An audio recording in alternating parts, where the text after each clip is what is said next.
siapapun yang mau ikut berpikir untuk masa depan sesuatu yang lebih baik, insya Allah akan memberikan ganjarannya.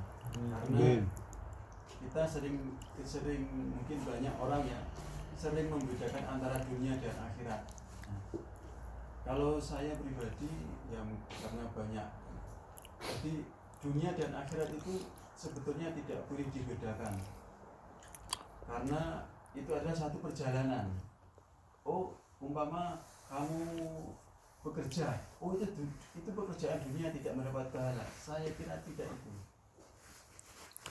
Kamu menyangkul, kamu bekerja Bismillahirrahmanirrahim, karena saya oleh Allah diberi karunia seperti ini, saya akan bekerja seperti ini lillahi ta'ala. Itu niatnya sudah berarti akhirat. Jadi sebetulnya apapun yang kita lakukan dengan perbuatan baik, karena kita di dunia itu tidak ada pemisahan antara dunia dan akhirat. Karena perjalanan kita adalah perjalanan menuju akhirat.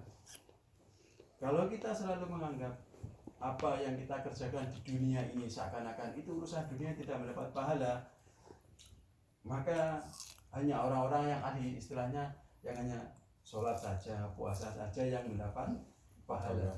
Terus secara logika, kadang orang yang hanya istilahnya di orang-orang desa lah ya, orang desa hanya kerja di sawah, terus pulang sholat gitu aja kan, karena capek nggak mungkin ada tambahan yang namanya tahajud yang tapi mereka berusaha menyebarkan karunia Allah yang ada ini dengan menanam mungkin jagung, padi, akhirnya bisa tumbuh, ya kan? Terus sampai beli dimakan orang kota, ya itu pun kalau diniati karena lillahi ta'ala maka termasuk bagian dari akhirat. Ini saya hanya menyampaikan ya, saya hanya sedikit menjelaskan. Jadi sesuatu di dunia ini jangan selalu oh ini perbuatan dunia berarti tidak dapat pahala. Oh ini loh yang ngaji terus itu perbuatan akhirat itu mendapat yang pahalanya banyak. Sebetulnya menurut ya saya sering mengikuti Cak Nun ya, jadi agak sedikit. Oh iya, di logika itu memang benar. Umpama saya orang Jawa Timur mau ke Jakarta, anggap aja Jakarta itu akhirat ya. Lah dunianya itu melewati mungkin Nganjuk, Sragen, ya istilahnya Purwokerto. Itu kan termasuk bagian. Nah, itu kan termasuk perjalanan. Maksudnya kan seperti itu, ya kan? Jadi kan yang tidak boleh ditinggalkan. Lah apakah selama perjalanan ini apakah kita harus membedakan? Oh, Jakarta itu bukan bagian ya, dari Pulau Jawa misalnya seperti itu. Ya, maksud saya seperti itu. Memang dunia ini adalah perjalanan kita. Jadi untuk sesuatu yang harus kita kerjakan, apapun yang kita kerjakan di dunia ini adalah apabila kita niatkan untuk akhirat, insya Allah pahalanya akan kita dapatkan nanti di akhirat. Allah lebih mengetahui seperti itu. Ya ini hanya sedikit gambaran, saya hanya meluruskan ya alam bisa, saya juga nggak tahu, saya orang bodoh ya, tapi yang jelas pengetahuan saya mengatakan seperti itu, bahwasanya dunia dan akhirat itu tidak bisa dipisahkan, itu adalah suatu perjalanan. Makanya perbuatan baik apapun, saya sering sampaikan ya, perbuatan baik apapun, sekecil apapun, walaupun itu buang sampah ya, buang sampah itu pun kalau ini, kenapa saya harus buang sampah? Untuk biar sampahnya biar sampahnya tidak berserakan, biar kelihatan bersih. Itu pun Allah sudah mandangnya lain, yang kecil-kecil seperti itu. Ya, kalau kita bisa niatkan seperti itu. Nah, kenapa kita selalu dicobain? Oh itu perbuatan dunia, oh itu perbuatan akhirat. Akhirnya apa yang kita terjadi? Perbuatan dunia kita istilahnya yang kelihatan dunia kita terbengkalai, istilahnya yang istilahnya contoh kecil ya, hanya seperti itu ya, buang sampah, akhirnya selain masalah kebersihan kita lalai, fokusnya seakan-akan yang seperti ibadah resmi ya. Nah, seperti itu maksud saya. Itu yang bisa sampai.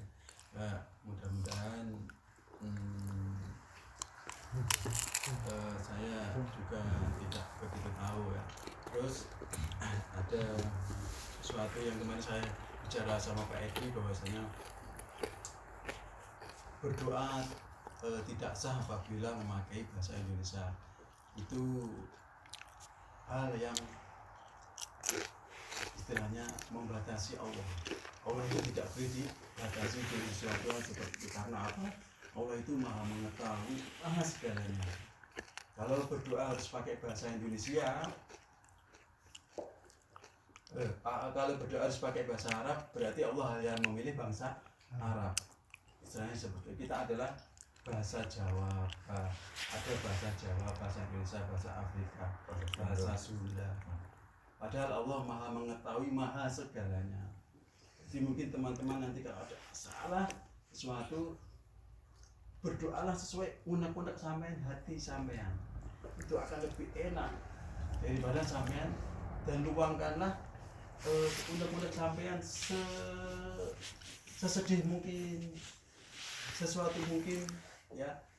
Saya sering malah berdoanya pakai bahasa Indonesia itu kalau saya lagi sumpah, ingin menangis sendiri ya.